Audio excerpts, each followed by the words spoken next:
మోడీ పాలనకు చరమగీతం పాడాలని సిపిఐ రాష్ట్ర కార్యదర్శి వర్గ సభ్యుడు మాజీ ఎమ్మెల్యే చాడ వెంకటరెడ్డి పిలుపునిచ్చారు. బడ్లావ్ జరూరీ హై మార్పు కావాలి అని కోరుతూ జగిత్యాల జిల్లా సిపిఐ ఆధ్వర్యంలో జిల్లా కేంద్రంలో చివరి రోజు శుక్రవారం సిపిఐ నాయకులు పాదయాత్ర నిర్వహించారు. ఈ సందర్భంగా కొత్త బస్టాండ్ తహసీల్ చౌరస్తాల మీదుగా పాత బస్టాండ్ వరకు జీబు జాత ర్యాలీ చేపట్టి కేంద్ర ప్రభుత్వ ప్రజా వ్యతిరేక విధానాలపై ముద్రించిన కరపత్రాలను ఇంటింటికి పంపిణీ చేశారు. ఈ సందర్భంగా ఏర్పాటు చేసిన రోడ్ షోలో చాడ వెంకటరెడ్డి పాల్గొని ప్రజలను ఉద్దేశించి మాట్లాడారు. కార్పొరేట్ సంస్థలకు కేంద్రం కొమ్ము కాస్తూ సామాన్యుల పాలిట గుదిబండగా మారిందని మండిపడ్డారు.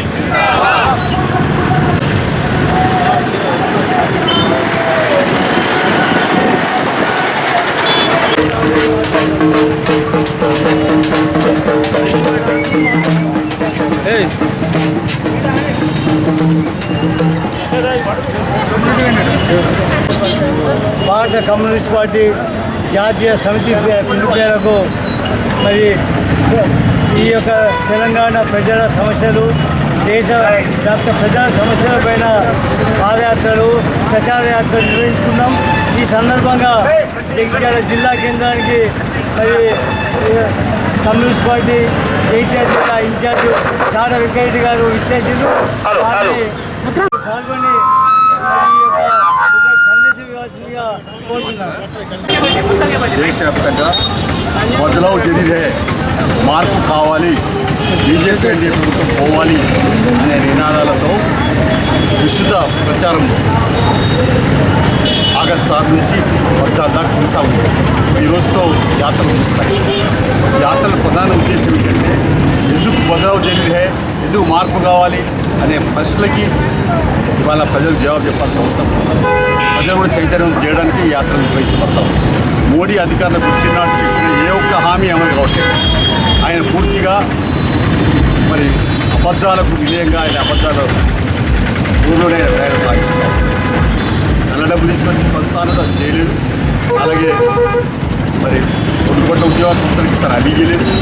ఇంకోవైపున మరి సుపరిపాలన అందరికీ ఆమోదయోగ్య పరిపాలన, బీసీ వాళ్ళ ఛాయ వాళ్ళ బాగా చేస్తా అని చెప్పాడు. ఆయన అధికారంలోకి వచ్చిన తర్వాత చూస్తే మొత్తం కార్పొరేట్ శక్తుల ఆస్తులన్నీ అడ్డగొరికి విరిగిపోయినాయి. అంజనేయంతో ఎట్లయితే విరిగిపోతుందో వీళ్ళ లక్షల కోట్ల రూపాయల ఆస్తులు విరిగిపోయినాయి. ఆదాని అనేటోడు మరి గుజరాత్లో నరేంద్ర మోడీ ముఖ్యమంత్రి ఉన్నప్పుడు ఆయన కేవలం కాంట్రాక్టర్. అటువంటి వాడు ఇప్పుడు ప్రపంచ ధనవంతులలో ఆయన కూడా ఒక ధనవంతుడు అయిపోయినాడు. అంటే ప్రపంచ ధనవంతుడిగా ఆదాని ఎదిగాడంటే దాని వెనకాలంతా అండదండలంతా నరేంద్ర మోడీ. అలాగే ముఖేష్ అంబానీ, అలీన్ అంబానీ, ఇంకా మన జిందాల్ మిట్టల్, ఇట్లాంటి అన్ని చాలామంది 10-15 మంది చేతుల్లోనే ఒక్కొక్కరి చేతిలో 10 లక్షల కోట్లు 15 లక్షల కోట్ల రూపాయల ఆస్తులు ఏంటంటే ఏం చెప్తాము. దేశానికి అప్పెత్తున్నది 200 లక్షల కోట్ల అప్పుతుంది. కాంగ్రెస్, యూపీఏ, జనతా పార్టీ అన్నీ వెళ్ళినప్పుడు 12 ఏళ్ల కింద వరకు ఎంత ఉన్నదంటే కేవలం 60 లక్షల కోట్లు. అంటే ఇంత అప్పుల పాలు చేసింది దానికి. పోయిపోయిన ఉద్యోగాలు ఇవ్వలేదు, నిరుద్యోగ సమస్య పెరిగిపోయింది. ఉద్యోగాలు ఇవ్వబోగా కార్మికులు కొట్లాడి సాధించుకున్న 29 చట్టాలు రద్దు చేసి 4 కోట్లకు విభజించి సమ్మెక్కు లేకుండా చేస్తారు. సమ్మె చేస్తే అరెస్ట్ చేస్తాం, జైల్లో పెడతాం అనే ఒక కోడు తీసుకొచ్చాడు. దాని మీద పెద్ద పోరాటం చేస్తుంది ఏఐక్యూసీ మొదటి పార్టీగా, మొదటి సంఘంగా, అలాగే అన్ని సంఘాలు కలుపుకొని పోరాటం చేస్తున్నారు. చారిత్రక సమ్మెలు, అనేక ఉద్యమాలు చేస్తున్న పరిస్థితి చెప్పలేకపోయింది. ఇటువైపున రైతు సాగుకి చట్టాలు తెచ్చి రైతులకు సంబంధించేమో భూములు లాక్కునే ప్రయత్నం చేస్తున్నాడు. అది సరే, అది ఖాతాలకు ఉపసంహరించుకున్నాడు. ఇకపోతే నిరుద్యోగ సమస్యకు సంబంధించేమో ఇప్పటికీ ఉపాధి హామీ చట్టం ఉంటే 100 రోజుల పని ఉంటే దాన్ని కూడా పూర్తిగా నిర్వీర్యం చేశాడు. ఇప్పటిదాకా మహాత్మా గాంధీ ఈజీఎస్ పథకం ఉంటే, జాతీయ గ్రామీణ ఉపాధి పథకం ఉంటే దానికి మహాత్మా గాంధీ పేరు తీసేసి DBG రామ్సే అని పేరు పెట్టాడు. అంటే రాముడి పేరు పెట్టాడు. రాముడి పేరు పెడితే మాకు అభ్యంతరం లేదు. మహాత్మా గాంధీ పేరు చేసేది తప్పే, అన్యాయమే. మహాత్మా గాంధీ దేశానికి స్వాతంత్రం కూడా పోరాటం చేసేవాడు, త్యాగాలు చేసేవాడు. ఆయన పేరు ఎందుకు చేసేదో జవాబు చెప్పాలి. కానీ రాముడి పేరు పెడితే మాకు అభ్యంతరం లేదు. కానీ రాముడు రాజ్యం ఇది ఎవరి రాజ్యం ఇది? ఎడవైపు రైతుల రాజ్యం ఇది. ఎవరి కొరకు ఉద్దారకం చేస్తుంది ఈ రాజ్యం అని చూస్తే ఆ ఈజే చట్టంకే తూకి పొడిచాడు నరేంద్ర మోడీ. ఇప్పటిదాకా 90% కేంద్రం ఇస్తే 60% ఇస్తారట. 10% రాష్ట్రాలు భరించుకుంటే ఇప్పటిదాకా 40 భరించుకోవాలి. జిఎస్టీ మొత్తం కేంద్రానికి వస్తుంది డబ్బు, అక్కడి నుంచి ఇక్కడికి వస్తుంది హైదరాబాద్. గతంలోనేమో హైదరాబాద్ నుంచి కేంద్రానికి డబ్బు పోయి ఇప్పుడు ఆ ఢిల్లీ నుంచే ఇక్కడికి వస్తుంది. కాబట్టి ఇలాంటి ఒక దుర్మార్గమైన పరిస్థితి సాగుతున్నది. అందుకనే మనం ఏమంటున్నామంటే ఇలా జిఎస్టీ పేరుతో మొత్తం దేశానికి అంటే ఢిల్లీకే డబ్బంతా పోతుంది. కాబట్టి మీరు ఇప్పటిదాకా ఈజీఎస్ చట్టం 100 రోజులు పని ఉండాలంటే, ఉపాధి దొరకాలంటే మీరు తప్పనిసరిగా 60% ఇవ్వాల్సిందే, 40% రాదు అని 90% గతంలో ఇప్పుడు దాటి ఇవ్వాలి, 60% కాదని చెప్పి హెచ్చరిక చేస్తున్నాం. అంతేకాకుండా ఇవాళ ఇంకా మిగతా విషయాలకు సంబంధించి బీడీ కార్మికులు, అమానీ కార్మికులు, లేకపోతే అనేక కార్మికుల సమస్యలు పెండింగ్లో ఉంటున్నాయి. వాటి సమస్యల పరిష్కారం కొరకు కూడా మీరు లేబర్ కోడ్కు సంబంధించినటువంటి లేబర్ యాక్ట్స్లో మార్పు తీసుకోవాల్సిన అవసరం తెలియపరుస్తారు. ఇంకా నిత్యావసర ధర అంటే అడ్డగోలు విడిపోయినాయి. మంచినీళ్ళ ధర 700 రూపాయలు, కిలో 75 వరకు అయిపోయింది. అన్ని సబ్బుల ధర, నూనె ధర అన్ని అడ్డగోలు విడిపోయినాయి. డీజిల్ పెట్రోల్ ధరకు అద్దెలేదు. గ్యాస్ సిలిండర్ ధర 425 నుండి అధికారికి వచ్చిన 1000-1100 దాకా పెరిగిపోయింది.